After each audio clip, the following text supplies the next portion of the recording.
At my late husband's funeral, my in-laws returned after 8 years, demanding control of our company and house as his biological parents. Recently, I, a 34-year-old woman, lost my 38-year-old spouse to leukemia. After 10 years of dating and 8 years of marriage, we were business and life partners. As I deal with an unforeseen circumstance that arose at his funeral, I am still trying to digest everything. 5 years ago, my husband received a leukemia diagnosis. In recent months, his condition dramatically worsened. Despite intensive treatment, he stayed committed to our plastic recycling company, which we started from the beginning. Despite his illness, he would video call me to talk about operations and future plans, even from his hospital bed.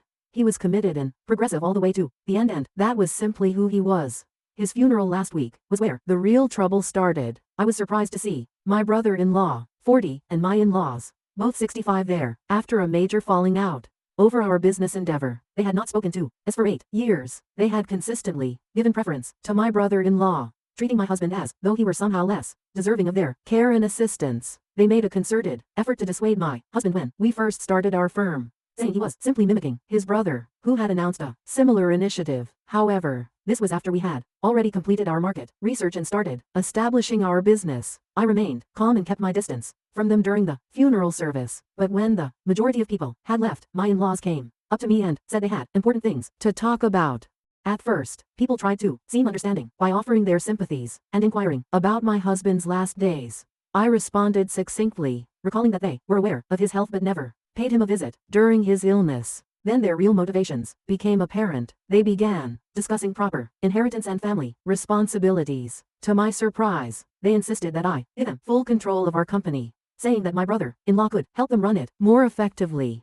They changed their strategy and demanded our house after I adamantly refused. Their justification was especially offensive. They said that a widow without children didn't require such a large house and that they could make more money by renting out their current residence. Their boldness left me speechless. My husband and I had planned our future together, and this was the house we had created. We have recollections of our lives together in every nook and cranny. It seemed as though they were attempting to obliterate our entire history with their demand. They got combative, threatening legal action and asserting their rights as his parents when I told them that this was not happening at all. They are unaware that my spouse had prepared for this possibility because he thought it might occur. He made a video addressing his parents in particular a month prior to his death. If they ever attempted to seize his assets after his passing, he wanted me to play it for them. I now see why he believed it was important, even if at the time I thought he was being too careful. I have yet to play the video for them. I drove home crying after they threatened me at the funeral, and I didn't think about it until I was by myself in our house. I need to gather my strength before I confront them with the contents of the tape. Even though I know it will change everything, I'm concentrating on managing our company for the time being, as my husband and I had intended. He ensured that all the legal documentation was in order at the time of initial diagnosis. Even though I know I'm right, their demands and threats are making an already unbearably difficult period emotionally taxing for me. I'm having a lot of trouble deciding when to show them the video.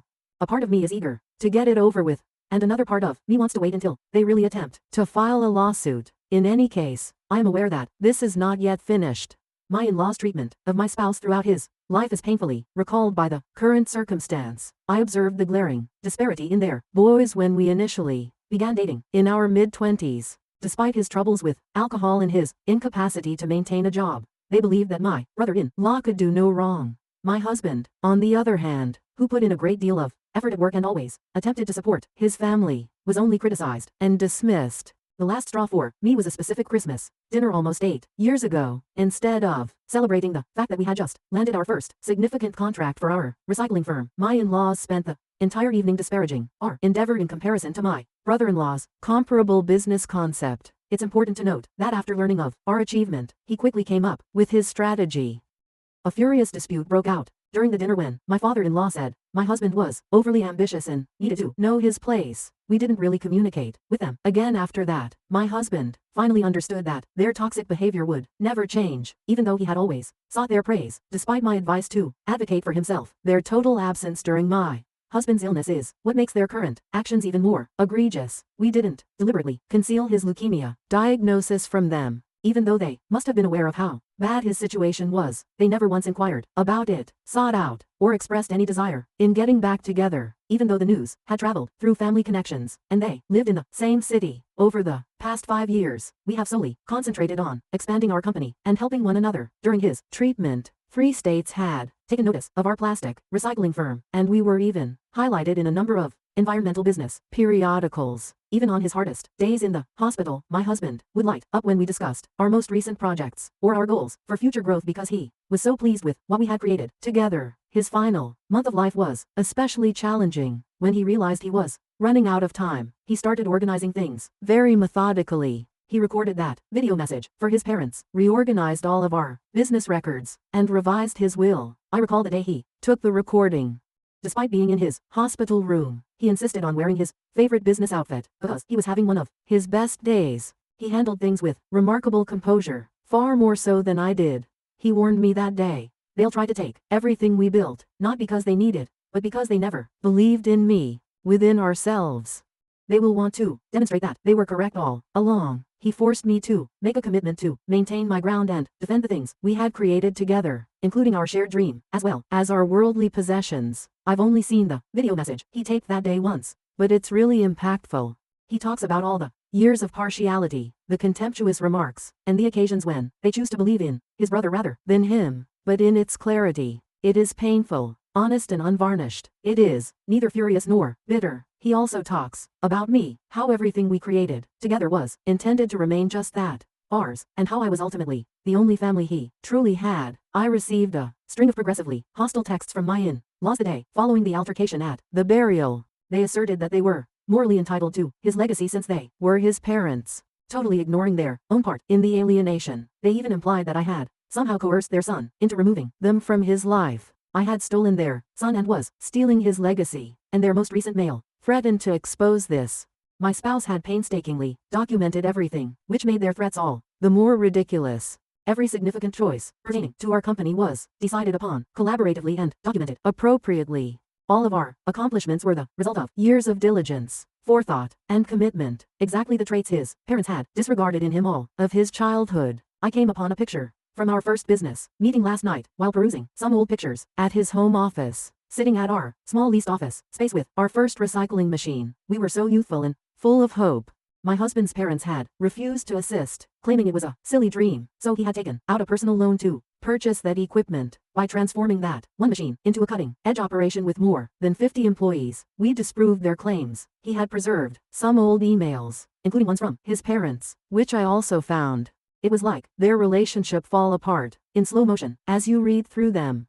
Their criticism made every accomplishment seem less significant, and every accomplishment was compared to his brother. In fact, they accused him of wanting to eclipse his brother by launching our company in their most recent email, which was sent 8 years ago. Ironically, they never believed in his legacy when he was alive, but now they say they deserve it. They never paid us a visit, never acknowledged our accomplishments, and never showed any curiosity about what we had constructed. They didn't get in touch, even after our creative recycling technique was highlighted in the local media. However, now that he's gone, they feel the need to take possession of all he put so much effort into creating. They want to challenge the will. According to their most recent threat, which they got this morning, they say they have proof that I had an undue effect on my husband in his last days. It's nearly absurd. He was more focused and resolute than ever in those last days. He made sure that everything was legally guaranteed because he knew exactly what he wanted. My in-laws have no case. According to the legal team at our company, with whom I have been talking, my husband's will is unambiguous and compliant with the law, and everything is appropriately recorded. Additionally, they have encouraged me to preserve all correspondence from my in-laws because their threatening comments can prove helpful in the event that this goes to court. When they unexpectedly arrived at our corporate headquarters yesterday, it was their most recent attempt at intimidation, demanding to address the board of directors. They created quite a stir in the lobby. It's still the family business we started together, and we don't even have a board. They yelled that they would expose the truth about how their kid was coerced out of his family before our security team had to escort them out. The most agonizing aspect of it all is seeing them destroy their own son's legacy in an effort to seize what he created. My spouse finally realized that nothing he accomplished would ever be good enough after years of attempting to gain their favor. He ultimately found serenity in embracing that and concentrating on our shared life. Everything will be different because of the video he left behind. In addition to addressing their recent attempts to seize his money, he also directly addresses their years of favoritism and emotional manipulation. Speaking with the same quiet strength he often displayed. In business meetings, he taped it while sitting in his hospital room in his finest suit on one of his final lucid days. I'm going to their house tomorrow to show them the footage. I've come to the conclusion that waiting any longer is pointless. They must know precisely where they are and why. My husband planned for their behavior since he knew them well enough to anticipate it. It's time for them to hear his parting speech. Just in case things go out of hand, I've already made plans for our lawyer to be available tomorrow. This video's content goes beyond simply criticizing their most recent actions. It provides a thorough description of how they treated him over the course of his life, including particular incidents and dates. Even in this, he was meticulous. The thing that most amazes me about this whole situation is exactly what my spouse predicted it would be. He was aware that they would want to take credit for the things we created together, not because they were proud of them but more because they would never be able to believe that he was successful without their help. He knew that, like they had done during his life, they would attempt to discredit his decisions even after he passed away. The irony is that things may have turned out differently if they had even a small amount of interest in during his leukemia battle. However, they made the decision to remain silent throughout his entire sickness, never contacting him or inquiring about his health. They now have the audacity to assert ownership of what he and I jointly constructed. I'm not only defending our company and our house, I'm defending his legacy, our common goal, and the real him, not the son they rejected, but the intelligent, compassionate, and driven man who created something significant in spite of their lack of belief in him. They will finally hear his final words to them, and they will see why their allegations are unfounded. I'm currently fortifying myself and getting ready for the future, as he would have desired. The business is still thriving, and his parents will soon, very soon, find out precisely how their son felt about their unexpected interest in his legacy. Update 1. I wanted to share some updates from my last post, which was a week ago. Despite the huge emotional toll of losing my husband and coping with his parents' threats, I'm lucky to have an amazing support network to assist me cope with this new reality. My parents have temporarily moved in with me. Although he still works, my father has taken up all of my husband's practical responsibilities, including food shopping, housework, and bill payment. I've never been good at remembering to buy necessities. Since our housekeeper just resigned for personal reasons, my mother has been handling the unbeknownst to me. Their presence has been concentrating on my profession has become essential to me. The fantastic team my husband and I created together is primarily responsible for the efficient operation of our company today. Throughout this trying time, they have demonstrated amazing loyalty and support. During our management meeting last week, a number of longtime staff members related how my husband had aided their professional development. Hearing these recollections was both touching and devastating, but sometimes I'm hit hard by the fact that he's not here. His coffee mug was still on the desk, just where he left it on his last day of work, and I almost lost it when I was in his office yesterday trying to find some paperwork. I miss the little things we used to do together, like having coffee in the morning, talking about company plans, taking lunch together, and even jokingly arguing about how to organize files. The ongoing fear of legal action from my in-laws is what makes things more difficult. Yesterday, their attorney got in touch with our legal team and made nebulous claims regarding familial rights and undue influence. Even though attorneys told me that these accusations are unfounded, dealing with these attacks during a time of grief is nonetheless extremely taxing. Our clients and business partners' support has been tremendous. Several people have expressed their confidence in my abilities to continue running the company, and many have written poignant letters about their experiences working with my spouse. It means a lot, especially in light of my in-laws' attempts to cast doubt on my competence to manage the company, in part to keep myself occupied, and in part to make sure everything keeps going well. I've been putting in more hours at the office. Our environmental impact objectives have always been very important to my spouse, and I'm committed to upholding and advancing his vision. He was very enthusiastic about a project we are now discussing, the opening of a new recycling center in a neighboring state. Through it all, my parents have been incredible. One of them is always available if I need assistance thanks to the rotation system they have set up. In an attempt to better understand my day-to-day existence, my mother has even begun to study about how our firm is run. In order to filter out any efforts at communication from my in-laws, Dad has been taking care of all the incoming mail and phone calls. Coming home to our residence every evening is the most difficult part.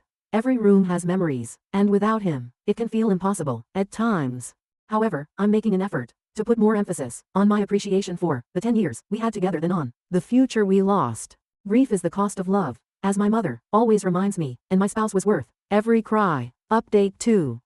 My in-laws decided to challenge the will 2 weeks ago. Our lawyer told me about the formal proceedings during our recent meeting. Even though we're not overly concerned about the result, dealing with this pointless legal dispute at this already trying time is aggravating. Now my in-laws have changed their strategy. They tried to scare me with their alleged plan in an email they sent me yesterday. They said they were entitled to everything since they were his flesh and blood, and that my attempt to scare them away with the video, which I haven't even shown them yet, wouldn't work. They even went so far as to declare that they no longer only came for the property. They now feel entitled to shares in the company. Fortunately, courts do not function according to what individuals believe they are entitled to. The communication actually thrilled my lawyer. Helpful proof of their objectives. I sent all of this information to our legal staff, who were constructing a more compelling argument against their assertions. All of this has been made possible by my parents' tremendous support, in the hopes that they could react better to a different set of parents. They even offered to speak with my in-laws, but I turned them down. I want them to proceed with their case at this point, because I am certain complete waste of their time and money.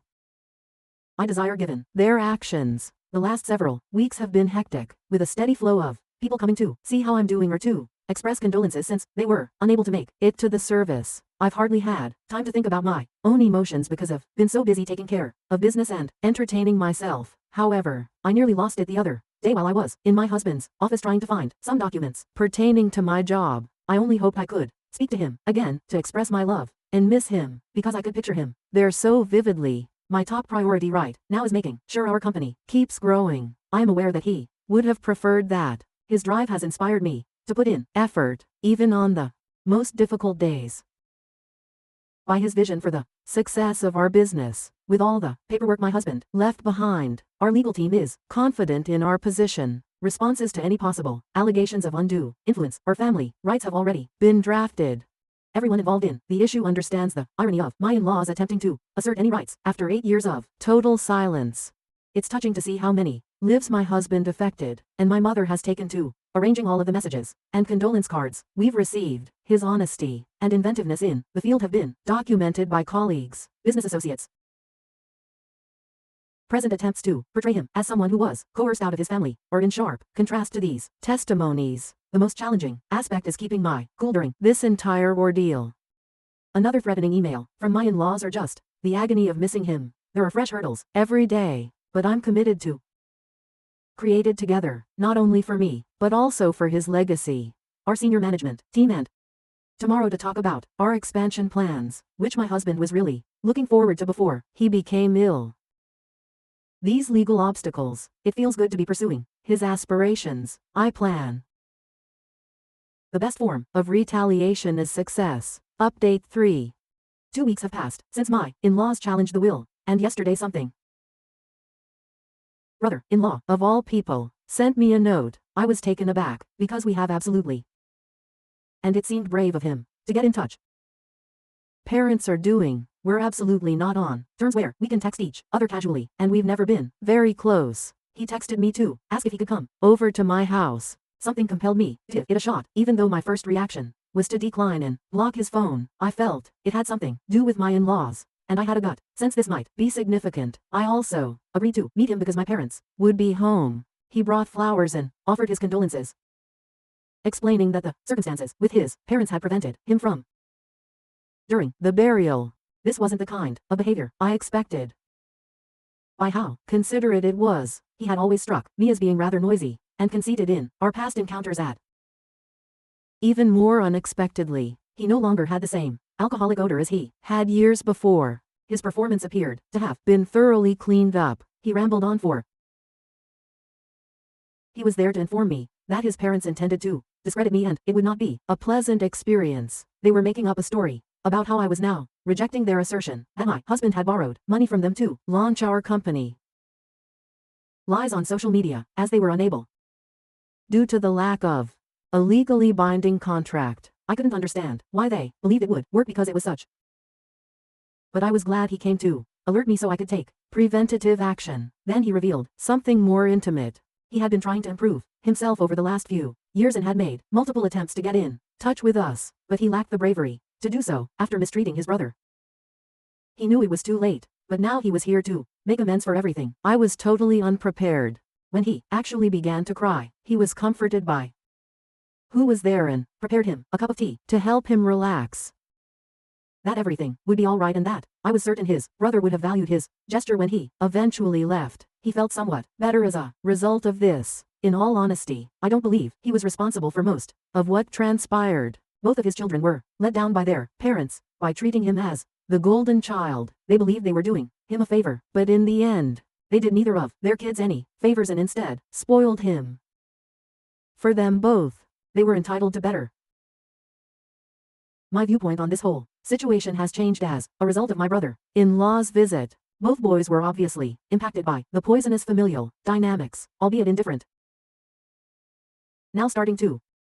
Parents inflicted the strength to escape and start a new life. Update 4. After talking to my lawyer, what my brother-in-law had told us, in order to use my in-laws' social media posts against them in court, we agreed to wait and see how things would develop. That having my brother-in-law testify against his parents would strengthen our case, and he even offered to do so if needed. My in-laws finally posted on social media a few days ago. I emailed them right away to warn them that we would take legal action and file a defamation case if they didn't remove.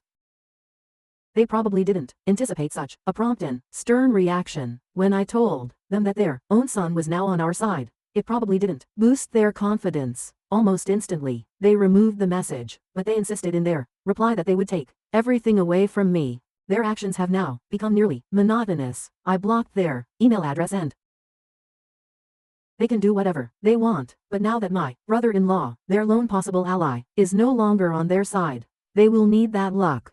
I am aware of the irony of the entire situation. They are now frantically striving to leverage family ties they themselves broke years ago in an attempt to obtain a share of the company they once wrote off as a silly dream. All of our legal records, their prior actions of their own kid all point against them. Our attorneys are optimistic that this will shortly come to an end. They are aware that they are in a precarious. Promptly took down their message after being with legal action. Everyone concerned is realizing that they have no case, either morally or legally. Knowing that my spouse was correct all along is what makes me the happiest, not the possibility of winning in court. He diligently prepared for the possibility that they would do something similar because of measures he took in the video he left behind. He is still defending what we created together. Our company is still doing very well, and we are proceeding with the plans for growth that my husband was really enthusiastic about. Our clients have been understanding during this entire process, and the team is still very supportive, honoring his legacy by carrying on with the dream we both shared. Now and then, my brother-in-law calls to see how I'm doing.